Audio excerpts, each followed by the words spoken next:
আল্লাহ সুবহানাহু ওয়া তাআলা বলছেন লা নাসআলুকা রিজকা নাহনু নারযুকুকা ওয়াল আকিবাতু লিত-তাকওয়া।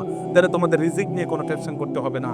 তোমাদের সন্তানরা যদি নামাজি হয়ে যায়, তোমরা যদি সন্তানদেরকে নামাজ পড়ার জন্য আদেশ প্রদান করো, তাইলে আমি তোমাদেরকে অবারিত রিজিক প্রদান করব। রিজিকের আয় ইনকামে তোমাদের কোনো টেনশন হবে না। হ্যাঁ, আপনি মনে করছেন মসজিদে গেলে আমার আয় ইনকামে একটু সমস্যা হয়ে যাবে। আল্লাহ বলছেন মসজিদে আসো, তোমার আয় আমি বাড়িয়ে দেবো, তোমার ইনকাম আমি বাড়িয়ে দেবো। এবং এই পৃথিবীতে যত মুসলমানদের যত বিজয় হয়েছে, সকল বিজয় নামাজের পরে হয়েছে। সকল বিজয়ের আলোচনা নামাজের পর। তো নামাজ আদায় করো, সালাত আদায় করো। সকল বিজয় কিন্তু এইভাবেই সংগঠিত হয়েছে। ইট ফর আল্লাহ, আপনি আল্লাহর জন্য করেন, তাইলে দেখবেন সন্তানদের জন্য যা করছেন এরা পথভ্রষ্ট হবে না। আপনি যদি মনে করেন যে ওদের জন্য করছেন, ওরা সুখে থাকবে, শান্তিতে থাকবে, তাইলে আপনি শেষ। ওরাও সুখে থাকবেন, আপনিও কোনো ফল পাবেন না। আপনি বলেন আমি আল্লাহর জন্য করছি, আমি আল্লাহর জন্য করছি। আল্লাহ আমাকে নির্দেশ দিয়েছেন এদেরকে হালাল খাওয়ানো, তাইলে আল্লাহ সুবহানাহু ওয়া তাআলা ওদেরকে সঠিক পথে রাখবেন। ওয়া'মুর আহলাকা বিস-সালাতি ওয়াসতাবির আলাইহা লা নাসআলুকা রিজকা নাহনু নারযুকুকা ওয়াল আকিবাতু লিত-তাকওয়া। সন্তানদেরকে নামাজের জন্য নির্দেশ প্রদান করুন। ওই জন্য আয় ইনকাম করেছেন, ওরা খাক, ওরা চলুক সুন্দর করে, কিন্তু ওরা যেন নামাজ ঠিকমতো আদায় করে। এটা আপনার দায়িত্ব। ওদের জন্য ইনকাম করা এবং ওদেরকে আল্লাহর সাথে সময় কাটানোর জন্য ওদেরকে নির্দেশ প্রদান করা। একদিকে আপনি ওদের জন্য আয় ইনকাম করছেন, রান্না বান্না করছেন ওদের জন্য, আবার ওদেরকে আল্লাহর পথে আপনি পরিচালিত করছেন, বাধ্য করছেন। আল্লাহ তাআলা বলছেন তাইলে কি হবে? আল্লাহ সুবহানাহু ওয়া তাআলা বলছেন লা নাসআলুকা রিজকা নাহনু নারযুকুকা ওয়াল আকিবাতু লিত-তাকওয়া। তাহলে তোমাদের রিজিক নিয়ে কোনো টেনশন করতে হবে না। তোমাদের সন্তানরা যদি নামাজি হয়ে যায়, তোমরা যদি সন্তানদেরকে নামাজ পড়ার জন্য আদেশ প্রদান করো, তাইলে আমি তোমাদেরকে অবারিত রিজিক প্রদান করব। রিজিকের আয় ইনকামে তোমাদের কোনো টেনশন হবে না। হ্যাঁ, আপনি মনে করছেন মসজিদে গেলে আমার আয় ইনকামে একটু সমস্যা হয়ে যাবে। আল্লাহ বলছেন মসজিদে আসো, তোমার আয় আমি বাড়িয়ে দেবো, তোমার ইনকাম আমি বাড়িয়ে দেবো। এবং এই পৃথিবীতে যত মুসলমানদের যত বিজয় হয়েছে, সকল বিজয় নামাজের পরে হয়েছে। সকল বিজয়ের আলোচনা নামাজের পর। তো নামাজ আদায় করো, সালাত আদায় করো। সকল বিজয় কিন্তু এইভাবেই সংগঠিত হয়েছে। সম্মানিত ভাইরা, সম্মানিত বোনেরা, আল্লাহ সুবহানাহু ওয়া তাআলা এর সালাত আদায় করা, সালাতকে প্রাধান্য দেয়, রমাদানের সালাতকে প্রাধান্য দিয়েছেন। রমাদান শেষ থেকে নামাজ পড়বেন না ঠিক মতো। ইন্না সালাতা কানাত আলাল মুমিনিনা কিতাবাম মাওকুতা। নির্ধারিত সময়ে নামাজ আদায় করা। দৌড়ে আল্লাহকে দেখান, আল্লাহ তুমি ডেকেছো, আমি দেরি করছি না। আল্লাহ সুবহানাহু ওয়া তাআলা দেখো। এবং তাই যেমনিভাবে আল্লাহ সুবহানাহু ওয়া তাআলা মুসা আলাইহিস সালামকে মর্যাদা প্রদান করেছেন, কিতাব প্রদান করেছেন, বিজয় সাদাত করেছেন, আল্লাহ সুবহানাহু ওয়া তাআলা আপনাকে এরকম প্রদান করলেন। আল্লাহ সুবহানাহু ওয়া তাআলা দূরে গেছেন। আল্লাহ সুবহানাহু ওয়া তাআলা এর জন্য সিজদায় লুটিয়ে পড়ো। রাসূলুল্লাহ সাল্লাল্লাহু আলাইহি ওয়াসাল্লামকে আল্লাহ সুবহানাহু ওয়া তাআলা বলেছেন ফাসবির নাফসাকা ওয়া লাকাদ না'লামু আন্নাকা ইয়াযীগু সাদরুকা বিমা ইয়াকুলুন ফাসাব্বিহ বিহামদি রাব্বিকা ওয়া কুম মিনাস সাজিরিন ওয়া'বুদ রাব্বাকা হাত্তা ইয়াতিয়াকাল ইয়াকিন। আমি জানি ওরা আপনাকে যে কথা বলে, এই কথার কারণে আপনার মন খারাপ হয়ে থাকে। কাফের মুশরিকরা আপনাকে গালিগালাজ করছে, আপনাকে বলছে কবি, আপনাকে বলছে পাগল, ইত্যকার। আমি জানি এই কারণে আপনার মন খারাপ হয়ে থাকে। আপনি আপনার রবের তাসবিহ পড়ুন, সিজদায় লুটিয়ে পড়ুন। এর মাধ্যমে আল্লাহ তাআলা আপনার মনকে ভালো করে দেবেন। বুঝেন নাই কথা? আপনি কি কথা বুঝতে পারছেন? কি করতে হবে?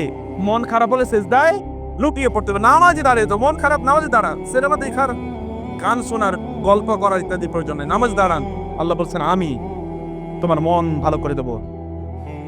আলা বিযিকরিল্লাহি তাতমাইন্নুল কুলুব। প্রিয় ভাইরা, রাসূল সাল্লাল্লাহু তাই করতেন। ইযা হাযাবাহু আমরুন ফাযাইলাস সালাত। বিপদের সময় তিনি নামাজ দাঁড়িয়ে যেতেন। আল্লাহ সুবহানাহু ওয়া তাআলাই বিপদ দূর করতে পারেন। বিজয় কেবল আল্লাহ সুবহানাহু ওয়া তাআলা প্রদান করতে পারেন। সংকট কেবল আল্লাহ তাআলাই দূর করে দিতে পারেন। আল্লাহ সুবহানাহু ওয়া তাআলার কাছে চাওয়া, আল্লাহর কাছে প্রত্যাশা করা, আল্লাহর কাছে প্রার্থনা করা এবং আল্লাহ জিকির করা। আল্লাহ জিকির এর মধ্যে সময় কাটানো। আপনি আল্লাহর ইবাদত করবেন যখন, তখন আপনি সওয়াবের দিকে তাকান, কষ্টের দিকে তাকাবেন না। আপনি যাবেন, যেমন ধরেন জুমাবারে এর কথা আমরা বলছি, জুমাবারে সুন্দর জামা কাপড় পরে গোসল করে একটু যদি আপনি তেল ব্যবহার করে অথবা আপনি সুগন্ধি ব্যবহার করে আপনার বাসায় ওযু করে এরপরে মসজিদে সবার আগে যদি আসেন, সবার আগে আপনি আসলেন, দেরি করলেন না, তাহলে প্রত্যেকটা পদক্ষেপের কারণে আল্লাহ তাআলা আপনাকে 1 বছর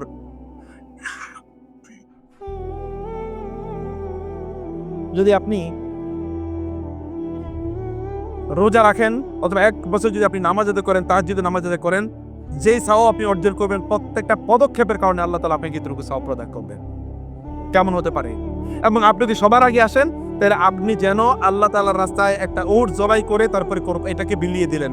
একটা উট জবাই করে বিলিয়ে দিলে যে টাকা পাওয়া যায়, একটা উটের দাম ৫, ৭, ১০ লাখ টাকা। এরকম বিলিয়ে দিলে যে সওয়াব পাওয়া যায়, আপনি আগে মসজিদে আসলে এটুকু সওয়াব পাবেন।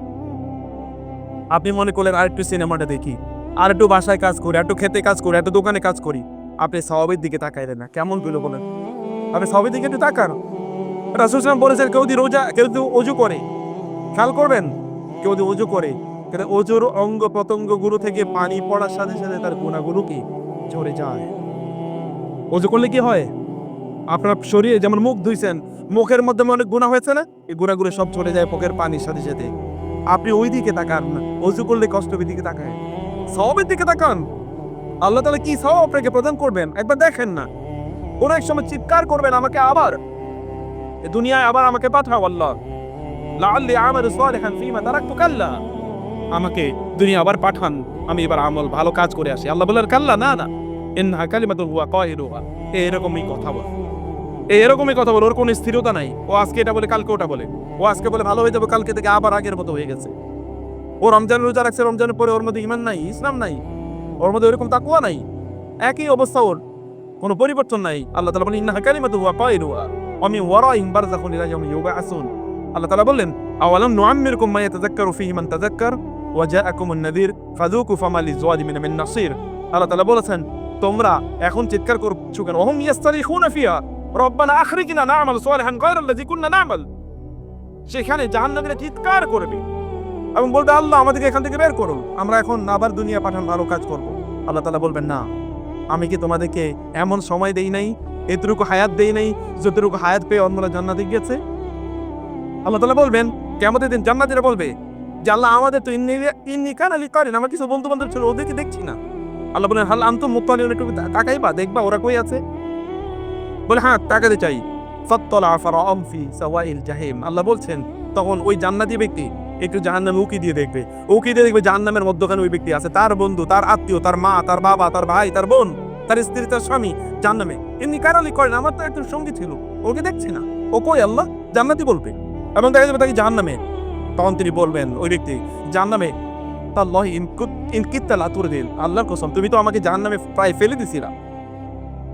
যদি আল্লাহ আমার প্রতি অনুগ্রহ না করতেন তাহলে তোমার সাথে আমি জাহান্নামে আজকে থাকতাম, আমি তোমার সাথে জাহান্নামে থাকতাম। প্রিয় ভাইরা, আল্লাহ সুবহানাহু ওয়া তাআলাকে স্মরণ করার ব্যাপারে একটা ব্যারিয়ার হলো আমাদের পরিবারের যারা পরিবার পরিজন আছে, আত্মীয়স্বজন, বন্ধু বান্ধব, তারা আমাদেরকে হয়তো বা সেই সময়গুলো আমরা আল্লাহর কাছে কাটাবো, আল্লাহর সাথে কাটাবো এটা দেয় না।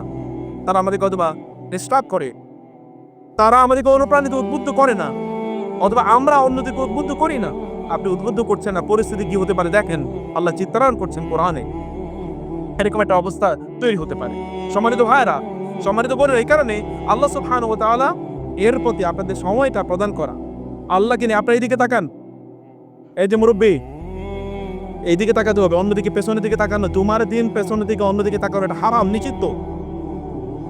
এটা আপনারা বুঝতে হবে, যদি আপনারা এগুলো না বুঝেন তাহলে কেমনে হবে? জুমার দিন কে কি করছে না করছে এটা তো আপনাদের ইস্যু না। আপনাদের ইস্যু হলো জুমার যখন খুতবা হয় তখন অন্য কাউকে বলা চুপ করো, এতটুকু বললে আপনার জুমার আর পড়ার দরকার নেই, আপনি চলে যান, আপনার জুমার নামাজ পড়ার দরকার নাই। জুমার নামাজে এসে আপনি ঘুমাবেন, তাহলে আপনার জুমার নামাজ পড়ার দরকার নেই। খুতবা শোনা ফরজ। যদি কেউ খুতবা না শুনে মনোযোগ দিয়ে, তাহলে তার জুমার নামাজই পড়ার দরকার। কি নামাজ কি প্রয়োজন তার নামাজ পড়ার? মনোযোগী হওয়া লাগে খুতবার ক্ষেত্রে, এটা আদব, এটা শিষ্টাচার, এটা হলো দিন। আল্লাহ রাসূল সাল্লাল্লাহু আলাইহি ওয়াসাল্লামের সাহাবায়ে কেরামের অবস্থা কি ছিল? সাহাবায়ে কেরামের পরিস্থিতি কি ছিল? সাহাবায়ে কেরাম থেকে আল্লাহ তাআলা কি বলেছেন? তারা বলেছেন সামি'না ওয়া আতা'না, শুনেছি, মনোযোগ দিয়ে শুনেছে। মনোযোগ দিয়ে শোনা প্রচন্ড গুরুত্বপূর্ণ, নাহলে নিজের মধ্যে পরিবর্তন হয়। সম্মানিত ভাইরা, সেখানে বলছে আল্লাহ সুবহানাহু ওয়া তাআলাকে সময় দেয়া, এটা বুঝে শুনে কনসাসলি উপলব্ধি করে আল্লাহকে সময় দিতে হয়। আল্লাহ সুবহানাহু ওয়া তাআলা জিকির করা, আল্লাহ সুবহানাহু ওয়া তাআলাকে স্মরণ করা, এটা খুবই গুরুত্বপূর্ণ।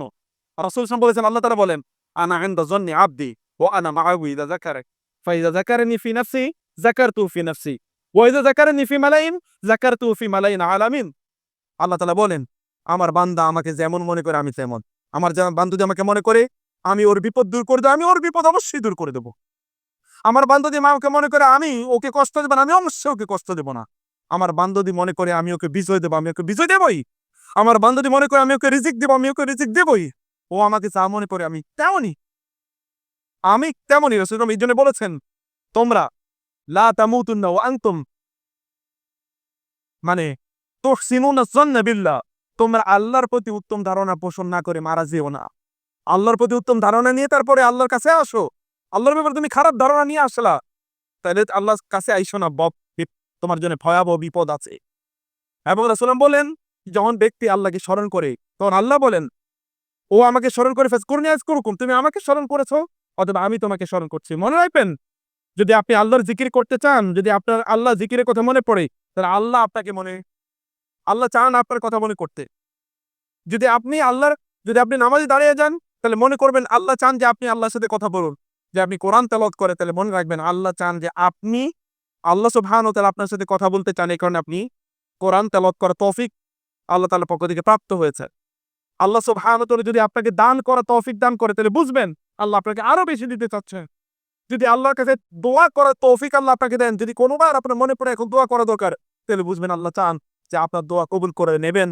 এই কারণে আপনার অন্তরে আল্লাহ দোয়া করার এই অনুভূতি তৈরি করে দিয়েছে। এই কারণে মাকামুকা আইনা আকামাক, সালফে সালি তারা বলতেন তুমি দেখো আল্লাহ তোমাকে কোথায় দাঁড়া করে রাখছেন। তোমাকে আল্লাহ যেখানে দাঁড়া করে রেখেছেন, আল্লাহ সেই জায়গায় তোমার সাথে আছে। তুমি যদি আল্লাহকে বলে যাও, আল্লাহ তোমাকে বলে যাবে। তোমরা আল্লাহকে বলে যাবে ফানাসু আনসাহুম, যে তার আল্লাহকে বলে গিয়েছে, আল্লাহ তাদেরকে বলে গিয়েছেন। নাসুল্লাহ ফানাসিয়াহুম, তার আল্লাহকে বলে গিয়েছে, আল্লাহ তাদেরকে বলে গিয়েছেন কোরআনের কথা। আল্লাহকে আপনি স্মরণ করলে করুনি আযকুরুকুম, তোমরা আমাকে স্মরণ করো, আমি তোমাদেরকে স্মরণ করব। আল্লাহকে স্মরণ করুন। এবং আল্লাহ সুবহানাহু বলেন যখন বান্দারা আমাকে স্মরণ করতে থাকে আহবাবতু, তখন আমি তাকে ভালোবাসা শুরু করে দেই। যখন আমি তাকে ভালোবাসি, তখন আমি তার হাত হয়ে যেতে হাত দিয়ে দেওয়ারে ওটাই হাত দিয়ে আপনি আর অন্য কোনো কিছু স্পর্শ করতে পারবেন না, কারণ আল্লাহ তাআলা এবার আপনার এই হাতের নিয়ন্ত্রক হয়ে যান। ওয়া সামআহু আল্লাযী ইয়াসমাউ বিহি ওয়া বাসারাহু আল্লাযী ইউবসিরু বিহি ওয়া ইয়াদাহু আল্লাযী ইয়াবতিশু বিহা ওয়া রিজলুহু আল্লাযী ইয়ামশি আলাইহা। আল্লাহ তাআলা বলেন তখন আমি তার হাত হয়ে যাই, আমি তার চোখ হয়ে যাই, আমি তার কান হয়ে যাই, আমি তার পা হয়ে যাই। সহিহ বুখারী হাদিস এবং হাদিসে কুদসি। এবং আল্লাহ তাআলা বললেন ইজা আতানি ইয়ামশি আতাইতু হারওয়ালা, যখন আমার বান্দা আমার দিকে একটু হেঁটে আসে, আমি তার দিকে দৌড়ে যাই। আপনি একবার চিন্তা করে দেখেন আপনার শরীরের অঙ্গ প্রত্যঙ্গগুলো আল্লাহর নিয়ন্ত্রণে চলছে, এবং আপনি কি চাইলেও খারাপ কাজ করতে পারেন না, আল্লাহ আপনাকে ওইখান থেকে ফিরিয়ে নিয়ে আসেন। আপনি হারাম দিকে তাকাতে পারেন না, আল্লাহ আপনার চোখটাকে নিয়ন্ত্রণ করেন। আপনি হারাম চিন্তা করতে পারছেন, আল্লাহ আপনার মনটাকে নিয়ন্ত্রণ করেন। আপনি হারাম দিকে যেতে পারেন না, আল্লাহ আপনাকে ফিরিয়ে নিয়ে আসেন। সুবহান আল্লাহর এরকম বন্ধুতে পরিণত হয়ে যাওয়া, এটা আল্লাহ জিকিরের মাধ্যমে সম্ভব। আপনি বসে আছেন চুপ করে বসে থাকার মধ্যে কি আছে? আপনি কি একবার চিন্তা করে দেখেন না যে আপনি যে একবার বলতে পারেন ইয়া হাইয়্যু ইয়া কাইয়্যুম বিরহমাতিকা আস্তাগীথ, তাহলে আল্লাহ সুবহানাহু ওয়া তাআলা যত বড় বিপদই হোক না কেন, বিপদ দূর করে দেবেন। আপনি কি চিন্তা করেন না নি'মাল মাওলা ওয়া নি'মান নাসির, হাসবুনাল্লাহু ওয়া নি'মাল ওয়াকিল, এটুকু যদি বলতে পারেন তাহলে কি হতে পারে? বদরের যুদ্ধে সাহাবায়ে কেরামরা দুর্বল সাহাবী, রাসূলুল্লাহ সাল্লাল্লাহু আলাইহি সাল্লাম যুদ্ধ করতে যান নাই, এই কারণে প্রিপারেশনও তাদের নাই। আর বিপরীত দিকে আবু জাহেলের নেতৃত্বে 1000 যোদ্ধা এসেছে, কাফের এবং মুশরিকরা মিলে রাসূলকে শেষ করে দেবে। এই জন্যে রাসূল সাল্লাল্লাহু কেবল যুদ্ধের ময়দানে বললেন হাসবুনাল্লাহু ওয়া নি'মাল ওয়াকিল। সূরা আলে ইমরান আল্লাহ তাআলা বলেন ফানকালাবু বিনি'মাতিন মিনাল্লাহি ওয়া ফাদলিন লাম ইয়ামসাসহুম সু, যে তারা আল্লাহর অনুগ্রহ নিয়ে সেখান থেকে ফিরে এসেছে, মানে বিজয় নিয়ে। লাম ইয়ামসাসহুম সু, কোনো বিপদ তাদেরকে স্পর্শ করে নাই, কেবল হাসবুনাল্লাহু ওয়া নি'মাল ওয়াকিল। যখন ইব্রাহিম আলাইহিস সালামকে আগুনে নিক্ষেপ করা হয়, এত বিশাল অগ্নিকুণ্ড যেগুলো করে মাসের পর মাস জুড়ে এটাকে উত্তপ্ত করা হয়েছিল। এমনকি ওই অগ্নিকুণ্ডের উপর দিয়ে যদি পাখি যেত, ওই পাখিগুলো নাকি এরকম হচ্ছে যেগুলো একেবারে মরে পড়ে যেত, মানে ভুনা অবস্থায় মরে পড়ে যায়, এত ভয়াবহ তাপ ওয়ালা আগুন ছিল। তিনি সেখানে নিক্ষেপ করার আগে তিনি পড়ছিলেন হাসবুনাল্লাহু ওয়া নি'মাল ওয়াকিল, এতটুকু পড়েছেন। আল্লাহ তাআলা বললেন কুলনা ইয়া নারু কুনি বারদান ওয়া সালামান আলা ইব্রাহিম, আমি বললাম হে আগুন তুমি ইব্রাহিমের জন্য কি হয়ে যায়, বারদান শান্তিময়, তুমি ঠান্ডা, এবং ওয়া সালামান শান্তিময় হয়ে যাও। আগুন ইব্রাহিম আলাইহিস সালামকে পোড়ায় নাই, আগুনের নেচার তো প্রকৃতি হলো পোড়ানো, তার একটা চুল স্পর্শ করে নাই। এটা কেন হয়েছে? ওদের আল্লাহকে স্মরণ করেছে। আল্লাহকে স্মরণ করে রাসূল বলেছেন আমি কি তোমাদেরকে এমন একটা আমলের কথা বলবো না, যে আমল তোমাদের রবের কাছে সবচেয়ে প্রিয়, তোমাদেরকে পবিত্র করে দেবে, এবং সেটি তোমরা আল্লাহর রাস্তায় যুদ্ধ করে তোমরা নিজেরা মারা যাওয়া, শহীদ হওয়া, অথবা অন্যদেরকে হত্যা করা, এর চেয়ে অনেক অনেক উত্তম তোমরা বিজয় লাভ করা। অথবা তোমরা আল্লাহর রাস্তায় সোনা দানা, এরকম অহুদ পাহাড়ের মতো সোনা দানা আল্লাহর রাস্তায় ব্যয় করার চেয়ে উত্তম। আমি কি এরকম করে একটা ইবাদতের কথা তোমাদেরকে বলবো না? বলে হ্যাঁ বলুন। সাহাবাকে বললেন, ইয়া রাসূল তাড়াতাড়ি বললেন। রাসূল বললেন, যিকরুল্লাহ, আল্লাহ যিকির, সুবহানাল্লাহ, আলহামদুলিল্লাহ, আল্লাহু আকবার, লা ইলাহা ইল্লাল্লাহ। মুখে তালা দিয়ে রাখেন কেন? সুপার গ্লু দিয়ে কেন রাখেন? আজে বাজে কথা বলতে গিয়ে তো মুখে কইক ফুটে, কিন্তু জিকির করতে কেন মনে চায় না? তার মানে কি অন্তর তালাবদ্ধ? তার মানে শয়তান অন্তরকে ইস্তাহওয়াযা আলাইহিমুশ শাইতানু ফাআনসাহুম যিকরাল্লাহ। শয়তান আমাদের অন্তরের উপর এরকম ছাদ ধরে বসে আছে, অতঃপর লোকেরা আল্লাহ জিকির করে না। আপনি কেন? আপনি রান্না করছে, আপনি সুবহানাল্লাহ, আলহামদুলিল্লাহ, আল্লাহু আকবার বলতে সমস্যা কি? আপনি বসে আছেন টেলিভিশন, মানে আপনার রাস্তায় হাঁটছেন, আপনি কেন সুবহানাল্লাহ, আলহামদুলিল্লাহ বলতে পারেন না? আপনি জানেন না একবার সুবহানাল্লাহ বললে দাড়ি পাল্লা আল্লাহ তাআলা সওয়াব দিয়ে পূর্ণ করে দেন? আপনি জানেন না সুবহানাল্লাহি ওয়া আলহামদুলিল্লাহ পড়লে আল্লাহ তাআলা আসমান এবং জমিনের মধ্যখানে যত খালি জায়গা আছে সব সওয়াব দিয়ে পূর্ণ করে দেন? সওয়াব মানে কি আপনি বুঝেন না এখনো? এখনো বুঝেন না? যারা মরে গেছে তাদের ব্যাপারে চিন্তা করে দেখেন। সওয়াব কি? সওয়াব কি একবার চিন্তা করে দেখেন। কোরআন তেলাওয়াতের মাধ্যমে আল্লাহর শ্রেষ্ঠতম জিকির হয়। কোরআন তেলাওয়াত আপনি করবেন না? কেবল রমাদানে কোরআন তেলাওয়াত করবেন, আপনাদের লজ্জা লাগে না? কতজন মানুষ শুদ্ধ করে সূরা ফাতিহা পড়তে পারে?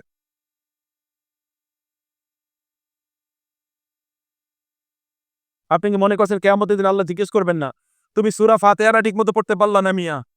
তোমার আমি ৫০, ৬০, ৭০, ৮০ বছর সময় দিলাম, বাঁচিয়ে রাখলাম, তারপরে তুমি সূরা ফাতিহা পড়ার সময় পাইলা না? কয়টা সূরা মুখস্থ করছেন বলেন? কেন সূরা মুখস্থ করতে পারলেন না? এখন এই পৃথিবীতে বহু লোক, আমি এখন এবারও বাইতুল্লাহতে দেখেছি, বৃদ্ধ মানুষ, ৭০, ৮০ বছর বয়স, ৯০ বছর বয়স, পুরো কোরআন মুখস্থ পড়ে যাচ্ছে। সেদিন শুনলাম ৬০ বছরের একজন মহিলা কোরআনের ২০ পারা অলরেডি মুখস্থ করা শুরু করেছে। ৬০ বছরে ২০ পারা অলরেডি মুখস্থ হয়ে গেছে। ৭০ বছরের এক বৃদ্ধ কোরআন হেফজ করা শুরু করেছে, এখন তার প্রায় শেষ। আপনারা পড়তে পারেন না? দুনিয়া সব বুঝেন, দুনিয়ার সব রাজনীতি, সব সমাজনীতি, কার কোনটা মারতে হবে, কার কোনটা খাইতে হবে, ছেলে মেয়েদেরকে কোনটায় বিদেশ পাঠাইলো, কোথায় কি টাকা ইনকাম করবে, এগুলো সব বুঝেন, কেবল আল্লাহরই বুঝেন নাই। কেবল আল্লাহর কিতাব পড়ার জন্য সময় পান নাই। রাস্তায় বসে আড্ডাবাজি করা, অথবা রাজনীতি নিয়ে বিশাল আলাপ জুড়ে দেয়া, অমুকে কি ভুল করলো, তোমাকে থাকলে কি হইতো, তোমাকে গেলে কি হয়েছে, ইত্যাদি নিয়ে এত আলাপ আলোচনা। কই আল্লাহর কিতাব পড়ার সময় নাই? মসজিদে ইমাম সাহেবকে বলতে পারেন না, মসজিদ কমিটিকে বলতে পারেন না যে আমাদেরকে একটু কোরআন তেলাওয়াতের ব্যবস্থা করে দেন, শুদ্ধ করে কোরআন পড়ি? এখনো সূরা ফাতিহার অর্থ জানেন না? এখনো জানেন না আল্লাহু আকবার মানে কি? এখনো জানেন না সামি আল্লাহু লিমান হামিদা মানে কি? এখনো জানেন না রব্বানা ওয়ালাকাল হামদের মানে কি? এখনো জানেন না সুবহান রাব্বিয়াল আ'লা এর মানে কি? এখনো জানেন না আলহামদুলিল্লাহি রাব্বিল আলামিন মানে কি? লজ্জা করে না? এতটুকু লজ্জা পাওয়া দরকার। সময়গুলো কোথায় যাচ্ছে? কোরআনের কাছে আসতে হবে। কোরআনের কাছে আসতে হবে। আল্লাহ রাসূল সাল্লাল্লাহু আলাইহি ওয়াসাল্লামকে আল্লাহ কিতাব দিয়েছেন, হাযা কিতাবুন আনজালনাহু ইলাইকা মুবারাকুন। আমি তোমাদের প্রতি কিতাবে বরকতময় কিতাব নাজিল করেছি। কেবল রমজানে কোরআনকে চিনলেন, রমজানের বাইরে আর কোরআনকে চিনবেন না? কোরআন পড়তে হবে না রমজানের বাইরে? কোরআন তো আপনার রুটিন, কোরআন তো আপনার খাবার। মানুষের শরীরে কেবল খাবার আছে, মানুষের অন্তরে রুহের খাবার নাই? রুহের খাবার আছে, রুহের খাবার দিতে হবে। রুহকে একেবারে গলা টিপে হত্যা করবেন না। রুহকে যদি গলা টিপে হত্যা করে, তাহলে এই শরীরের উপর শয়তান ভর করে, তখন শয়তানের নিয়ন্ত্রণে থাকে শরীর। রুহকে যদি রুহের খাবার দেন, তখন শয়তানের আপনার শরীরকে নিয়ন্ত্রণ করতে পারে না। রুহকে খাবার দেয়া লাগবে। রুহের খাবার হলো কোরআন তেলাওয়াত, রুহের খাবার হলো জিকির। ইন্না নাহনু নাযালনা যিকরা ওয়া ইন্না লাহু লাহাফিজুন। আল্লাহ তাআলা এই কোরআনকে জিকির বলেছেন, আল্লাহর স্মরণ। কোরআনকে আল্লাহ নূর বলেছেন, আল্লাহর আলো। আপনি অন্ধকারে জীবন যাপন কেন করেন? কোরআন তো আপনার সাথে আছে। কোরআনকে আল্লাহ সুবহানাহু বলেছেন রহমত, আপনি বলেন আমার কোনো রহমত পাচ্ছি না। কোরআনকে আল্লাহ বলেছেন বরকত, আপনি বলেন আমার জীবনে কোনো বরকত নেই। আল্লাহ বলছেন কোরআন বরকত, আর কোরআনকে ছেড়ে দিয়ে আপনি বরকত কেমনে পান? হয় আপনি মিথ্যাবাদী, অথবা আল্লাহ সত্য বলছেন না। কিন্তু আল্লাহ সুবহানাহু ওয়া তাআলা তো কখনো ওয়ামান আসদাক মিনাল্লাহি কিলা, আল্লাহ চেয়ে সত্যবাদী কে আছে? অতএব আল্লাহ সত্যবাদী। যুগ যুগ ধরে যারা কোরআনের সাথে সময় কাটিয়েছে তারা বরকত পেয়েছে। আল্লাহ বলেছেন হুদাউ ওয়া রাহমা, এটা হেদায়েত দিচ্ছে, আপনি কোন পথে চলবেন আপনার কোরআন বলে দিচ্ছে। আল্লাহ বলছে এটা হেদায়েত, ফি শিফাউল লিন্নাস, মানুষের যত রোগ আছে রোগের ঔষধ আল্লাহ তাআলা বলেছেন কোরআনে। আপনি রোগের ঔষধ কোরআনে খুঁজবেন না? আপনি কোরআনের কাছে আসবেন না রোগের ঔষধ দেওয়ার জন্য? আপনি কোরআনকে বলবেন না কোরআন আমার ঔষধ কি বলো? নুনাজ্জিলু মিনাল কোরআনি মা হুয়া শিফাউ ওয়া রাহমাতুল লিল মুমিনিন কুল বিফাদলিল্লাহি ওয়া বিরাহমাতিহি ফাবিযালিকা ফালইফরাহু। কোরআন পেয়ে আনন্দ প্রকাশ করতে হয়। আপনি আনন্দ, কারণ আপনি অনেক বড় চাকরি পাইছেন, এই কারণে আপনি খুবই আনন্দিত। ভালো ইউনিভার্সিটিতে ভর্তি হইতে পারছেন এই কারণে আনন্দিত, ছেলে মেয়েদেরকে ভালো বিয়ে দিয়েছেন এই কারণে খুবই আনন্দিত। আল্লাহ বলেছেন তোমরা কোরআন পাইছে এই কারণে আনন্দিত হও। বেফাদলিল্লাহ, এটা আল্লাহর অনুগ্রহ। আল্লাহর অনুগ্রহ পেতে হলে কোরআনের কাছে আসতে হয়। আল্লাহ আপনাকে কোরআন দিয়েছেন এই কারণে আপনাকে আনন্দ প্রকাশ করা লাগে। কোরআনের কারণে আনন্দ প্রকাশ করা লাগে। কোরআনের সাথে সময় দিলে আপনার কোনো টেনশন নাই। পড়ার আগে সময় দিলে আল্লাহ সুবহানাহু ওয়া তাআলা আপনার জীবনটাকে বরকত দিয়ে, রহমত দিয়ে আল্লাহ সুবহানাহু ওয়া তাআলা আপনার জীবনটাকে ভর্তি করে দেবেন। প্রিয় ভাইরা, এ কারণে বলছি আল্লাহর সাথে সময় কাটান। আল্লাহকে সময় দেন। আল্লাহকে সময় দিলে আপনার কোনো পেরেশানি নাই। আল্লাহ সুবহানাহু ওয়া তাআলাকে সময় দিলে আমি বহু বৃদ্ধ লোককে দেখেছি, সেইদিন এক বৃদ্ধ লোকের গল্প শুনলাম। তিনি প্রতিদিন ১,০০০ বার সূরা ফাতিহা পড়েন আলহামদুলিল্লাহ। ১,০০০ বার সূরা ইখলাস করে। একবার চিন্তা করে দেখেন আপনি কি করে বলল কোন কাম নাই। বুঝবেন ১,০০০ বার সূরা, ৩ বার সূরা ইখলাস পড়লে তো কি একবার কোরআন খতমের সওয়াব পাওয়া যায়। ১০ বার সূরা ইখলাস পড়লে আল্লাহ তাআলা জান্নাতে তার জন্য কি একটা প্রাসাদ নির্মাণ করে। আর ১,০০০ বার পড়লে কেমন হতে পারে? কেমন হতে পারে? রাসূল সাল্লাল্লাহু উপর দুরূদ পড়া, যেমন তোমার বারে অনেক দুরূদ পড়া। সাল্লাল্লাহু আলাইহি ওয়াসাল্লাম ছোটটাই পড়েন, ছোট ফর্মটাই পড়েন। একবার দুরূদ পড়লে আল্লাহ তাআলা ১০ বার রহমত নাযিল করে।